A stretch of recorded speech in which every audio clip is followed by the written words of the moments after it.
తాకట్లో ఉన్న మీ బంగారాన్ని విడిపించి ఆ రోజు ఆన్లైన్ రేటుకి కొంటాం. Sharma gold company. అందరికీ నమస్కారం. నా పేరు మాధురి. మీరు చూస్తుంది సుమన్ టీవీ నెట్వర్క్. మనతో పాటు ఉన్నారు ప్రముఖ వాస్తు జ్యోతిష్య పండితులు బ్రహ్మశ్రీ నానాజీ పట్నాయక్ గారు. నమస్కారం గురువు గారు. శ్రీమాత్రే నమః. గురుగారు, ఏదన్నా కూడా ధనం మూలం ఇదం జగత్ అంటారు. ప్రతిదీ ధనమే మనకి కారణమవుతుంది. ఏ పని చేయాలన్నా కూడా మనిషి నిద్రపోవనివ్వకుండా చేస్తుంది. మనిషిని అంతకంత హత్య చేసన్నా కూడా ఆ ధనాన్ని రప్పించుకోవడానికి చాలా రకాల ప్రయత్నాలు, ఆ పనులన్నీ కూడా మనం చూస్తూ ఉన్నాము. అయితే మెయిన్ ధనం అనేసరికి అమ్మవారితో మనం రిలేట్ చేసుకుంటాం. వారాల్లో చూసుకున్నట్లయితే శుక్రవారం రోజు ప్రత్యేకంగా అమ్మవారిని ప్రసన్నం చేసుకుంటే అసలు ఏం చేస్తే మనకి అమ్మవారు ప్రసన్నంతో ధన లాభాలు కలుగుతాయి, ధనవృద్ధి జరుగుతుంది అంటారు? ధనము అనేటువంటిది లక్ష్మీదేవితో ముడిపెడతాం. కానీ ఇక్కడ శాస్త్రంలో చెప్పింది ఏమిటంటే కేవలం ధనం ఒకటే కాదు. లక్ష్మీదేవి అంటే మనకి అష్టలక్ష్ములు ఉన్నారు. ధైర్యలక్ష్మి, ధాన్యలక్ష్మి, సంతానలక్ష్మి, ఇలాగా అష్టలక్ష్ములు ఉన్నారు. ఐశ్వర్యలక్ష్మి ఇట్లా ఉన్నారు. కాకపోతే మనందరికీ ఏంటంటే ధనం మూలం ఇదం జగత్ అన్నట్టుగా మీరు అన్నట్టుగా మనకి ధనమే కనిపిస్తుంది కాబట్టి అట్లా అనుకుంటాం. అయితే ఫస్ట్ మీకు ధనం రావాలి అంటే మొట్టమొదటిగా మీరు చేయాల్సింది ధనాన్ని గౌరవించాలి. గుర్తుపెట్టుకోండి. రెస్పెక్ట్ ఇస్తేనే ఏదైనా మన దగ్గరికి వస్తుందండి. మనిషికి రెస్పెక్ట్ ఇవ్వకపోతే మన దగ్గర రాడు ఫోన్ చేసినా సరే వాడికి అసలు రెస్పెక్ట్ ఇవ్వడం. అలాంటప్పుడు లక్ష్మీదేవి ఎందుకు వస్తుంది? రెస్పెక్ట్ ఇవ్వడం అంటే చాలామంది ఏమనుకుంటారు, దాచిపెట్టేసుకోవడం, లేకపోతే లోబిగా తయారవడం, నోట్లని చాలా జాగ్రత్తగా చూసుకుంటాం, దాచుకుని పెట్టుకుంటుంటాను. అలా కాదు. అది కాదు యాక్చువల్గా. ధనం యొక్క వాల్యూ తెలుసుకోవడం. రెస్పెక్ట్ అంటే ఏంటంటే దాని వాల్యూ మీకు తెలియాలి ఫస్ట్. దాని వాల్యూ తెలియడమే కానీ లోబిగా ఉండడం కాదు, అసలు ఎవరికి రూపాయి పెట్టకుండా ఉండడం కాదు.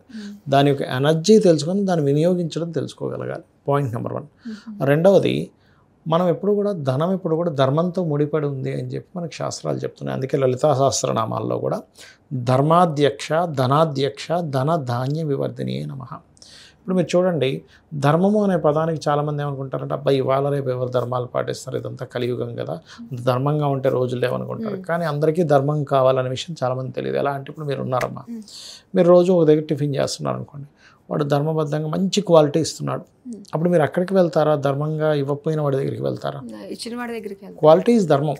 వాడి ధర్మం ఏంటంటే మంచి వాటిని వాడుతూ క్వాలిటీ ఇవ్వడం, మంచి క్వాంటిటీ ఇవ్వడం ఈజ్ ధర్మం. అంతే కదా? అది మీరు ఇప్పుడు ఒక దగ్గర జాబ్ చేస్తున్నారు, వెళ్ళి వాళ్ళు ధర్మబద్ధంగా 1వ తేదీ వాళ్ళు శాలరీ వేస్తారండి అని వాడి దగ్గరికి వెళ్తామా? లేకపోతే ఎప్పుడో వేస్తాడండి శాలరీ, ఇప్పుడు ధర్మం లేకపోయినా సరే ఇవాళ రేపు ధర్మం ఎవరు పాటిస్తున్నాడు, వాడు పాటించట్లేదని వెళ్తామా? లేదు, ఇచ్చేవాడి దగ్గరికి వెళ్తాం. అంటే ఏమిటి? ధర్మం అనేటువంటిది మనం ఏదైతే పని చేస్తున్నామో ఆ పనిని ధర్మబద్ధంగా చేయడం, సిస్టమేటిక్గా ఒక పర్ఫెక్ట్గా చేయడం ఇస్ ధర్మం. మనం చేసేది మనం తప్పకుండా దానిలో మళ్ళీ మనకి శ్రీకృష్ణ పరమాత్మ అర్జునుడికి చెప్పినట్టుగా నీ ధర్మం క్షాత్రధర్మం.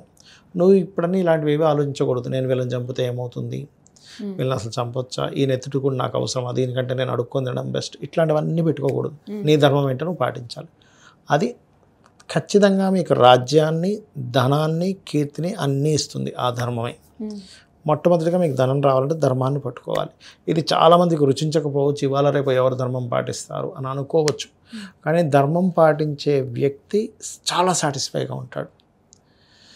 చాలామంది మనశ్శాంతి లేదు, మనశ్శాంతి కావాలంటారు చూసారా? అన్నీ ఉన్నాయి కానీ మనశ్శాంతి లేదంటుంటారు చూసారా? ఎందుకు ఉండదు అంటే వాళ్ళు నేను ఇలా ఉంటానని చెప్పి అలా బ్రతకరు.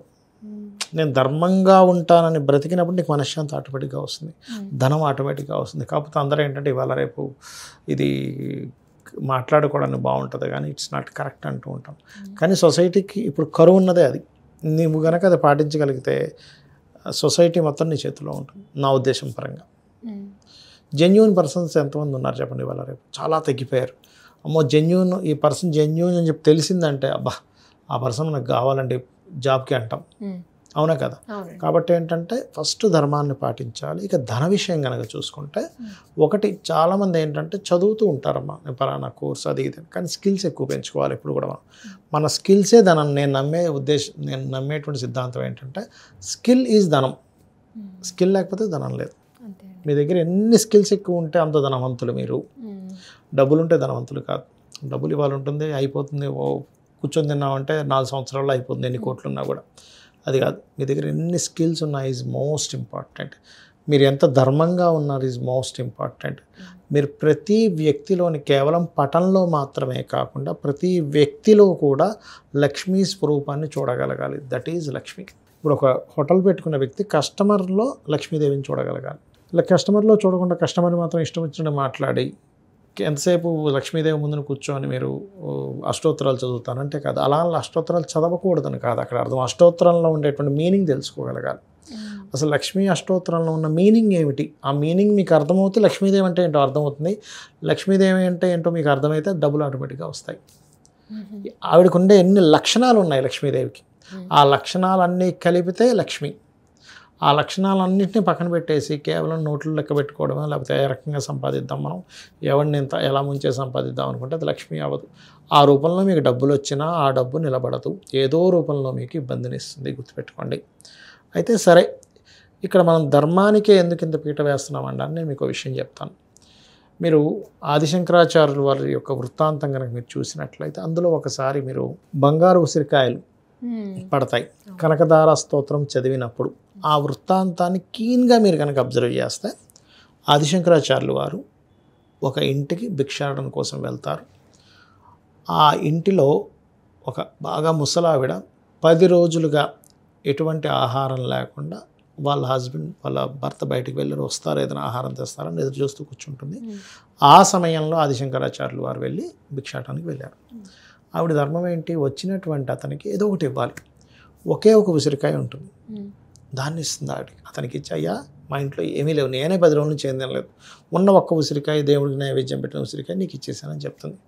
ఆదిశంకరాచార్యుల వారికి ఆవిడకు ఉన్నటువంటి ధర్మ నిరతికి కళ్ళంతా నీళ్ళు వచ్చేస్తాయి. ఎంత గొప్ప ఆవిడ, ఈవిడ తినకుండా ఉన్న ఉసిరికాయ నాకు ఇచ్చేసింది, ఆ భిక్షాటన వచ్చిన వ్యక్తికి ఇవ్వాలి, ఈ ధర్మం పాటించాలని వెంటనే లక్ష్మీదేవిని పిలుస్తాడు ఆయన. లక్ష్మీదేవి ప్రత్యక్షం అవుతుంది. శంకర ఏం కావాలి? అమ్మ ఏమిటి ఈవిడ దారిద్రాన్ని తొలగించు, 10 రోజుల నుంచి ఫుడ్ లేదంట, ఏమిటి ఇంత ఘోరంగా ఉంది అంటే, లక్ష్మీదేవి కూడా మనల్ని అనుగ్రహించాలంటే మనకి ఎంత పుణ్యం ఉంది అని చూస్తుంది. ఆవిడ చూస్తుంది, లెక్కలు చూసుకుంటుంది. మనకు అకౌంట్లో మనం చెక్ తీసుకెళ్ళిస్తే బ్యాంకులో వెంటనే డబ్బులు ఇవ్వరు, అకౌంట్లో డబ్బులు నేల చూసి ఇస్తారు కదా, అలాగే చూసుకొని అమ్మ శంకర నువ్వు అడిగావు కరెక్టే, కానీ ఈవిడికి పుణ్యం లేదు, పుణ్యం లేకుండా నేను ఇవ్వలేను, నా రూల్స్ క్యాషియర్ అయినంత మాత్రం నేను డబ్బులు ఇవ్వాలని రూల్ లేదు బ్యాంకులో, అక్కడ అకౌంట్లో ఉంటేనే ఎలా ఇవ్వాలో నేను అంతే, సో నేను ఇవ్వలేనని చెప్తుంది. అప్పుడు ఆదిశంకరాచార్యులు వారు చెప్తారు, అమ్మ పూర్వజన్మ పుణ్యం ద్వారా ఇవ్వచ్చు లేదా ధర్మం వల్ల ఇవ్వచ్చు. నువ్వు ఈవిడ చక్కగా ధర్మం పాటించింది, నేను భిక్షాటం చేసుకోవడానికి వచ్చిన నాకు ధర్మబద్ధంగా ఇచ్చింది ఉన్న దాంట్లో ఉన్నట్టుగా, కాబట్టి అది నువ్వు అడ్డుపెట్టి ఇవ్వు అంటే అప్పుడు కనకదార స్తోత్రం చదివినందుకు ఆ బంగారు ఉసిరికాయలు రాలతా ఇప్పటికీ కాలడిలో ఆ యొక్క ఇల్లు ఉంది, అక్కడ బంగారు వర్షం పడింది. అంటే ఏమిటి, ఇక్కడ మనం అర్థం చేసుకోవాల్సింది, పూర్వజన్మ పుణ్యం లేదు, పేదరికంలో పుట్టాము, ధనం లేదు, ఇబ్బంది పడుతున్నాం, ఏం టెన్షన్ పడద్దు, ధర్మబద్ధంగా ఉండు. లక్ష్మీదేవి ప్రతి జీవుల్లోని ప్రతి దాంట్లో లక్ష్మిని చూడు, నువ్వు చేసే ప్రతి పనిలో లక్ష్మిని చూడు. మాట కూడా లక్ష్మి.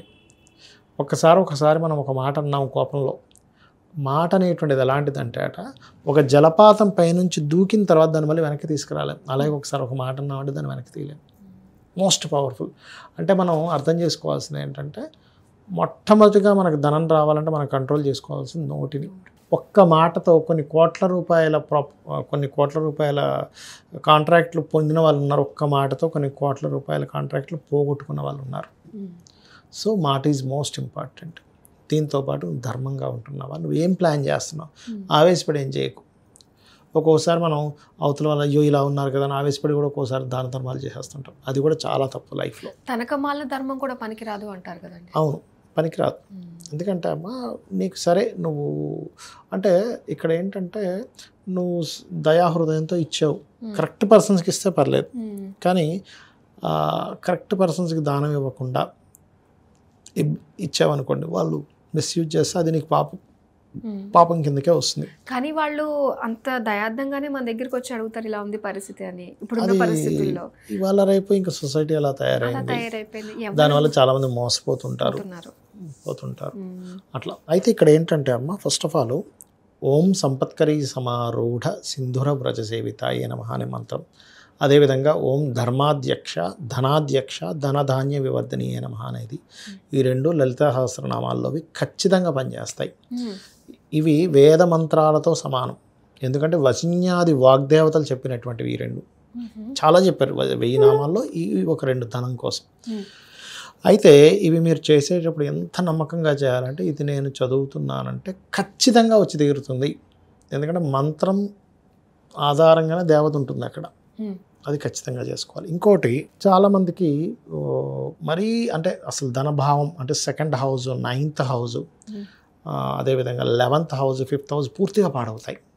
ధనాన్ని ఇచ్చే కారకత్వాలు అసలు రావు, దారిద్ర్య యోగాలు ఎక్కువగా ఉంటాయి. అలాంటప్పుడు నిత్యము లక్ష్మీదేవి యంత్రాన్ని పెట్టుకొని కనుక పూజ చేసినట్లయితే, అయితే అది నన్ను చాలామంది అడుగుతుంటారు మీరు ఇస్తారా, నేను ఒకటే చెప్తాను ఏమంటే మీరు రోజు చేస్తానంటే నేను ఇస్తాను, లేకపోతే నేను ఇవ్వలేనని చెప్తాను. ఎందుకంటే అంత యంత్రము అంత జపం చేసి దానికి ధాన్యావాసము పుష్పావాసము జలావాసం ఇవన్నీ చేసి యంత్రం తయారు చేసి ఇచ్చాక వాళ్ళు చేసుకోకపోతే, దానికి జపాలు చేసి దానికి శక్తిని చేకూర్చి లక్ష్మీదేవిని చేకూర్చిన తర్వాత వాళ్ళు తీరా తీసుకెళ్ళి చేయకపోతే అది వేస్ట్ అయిపోతుంది.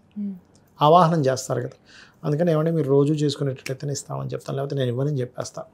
ఎందుకంటే దానికి పాపం బ్రాహ్మణులను కూర్చోబెట్టి చేయించాలి. కాకపోతే నేను అనేది ఏంటంటే సరే నువ్వు యంత్రం పెట్టుకుంటావా, లక్ష్మీ అష్టోత్తరం చేసుకుంటావా, మంత్రం చదువుతావా, ఇవన్నీ ఒక ఎత్తు. అయితే అసలు లక్ష్మి అంటే ఏమిటనే పర్టికులర్ మీనింగ్ మీకు ఫస్ట్ తెలియాలి.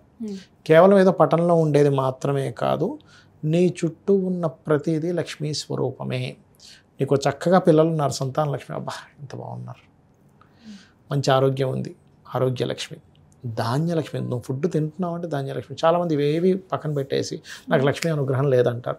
లక్ష్మీదేవి ఎంత బాధపడుతుంది, అయ్యో ఇన్ని లక్షలు ఇస్తున్నాను మీరు ఒక్క డబ్బులు లేవనగానే ఇలా అయిపోతాడేంటి అని అనుకోకుండా, అమ్మ నువ్వు అన్నీ ఇచ్చేవు తల్లి, నాకు ధనం కూడా కావాలని అమ్మవారిని కనుక అడిగినట్లయితే ఖచ్చితంగా మీకు ధనయోగం అనేటువంటిది పడుతుంది.